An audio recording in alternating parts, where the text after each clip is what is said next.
I've been working on the 450. Got power, but she still cranks and won't turn over. I'll give you a listen.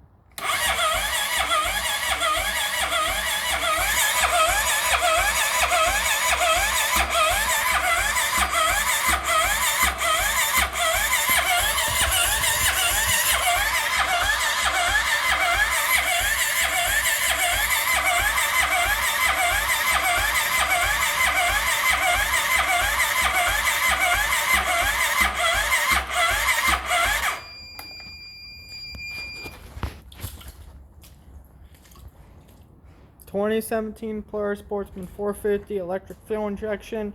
It got a brand new OEM fuel injector in it.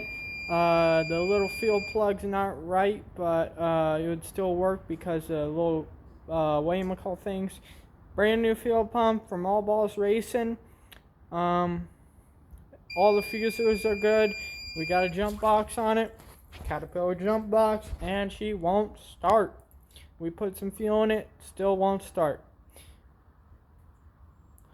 One more reason why I hate fuel injection.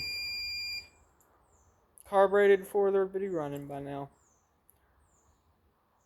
Hope you guys enjoy this little short video. Please like, subscribe, comment, and share this video. Thanks.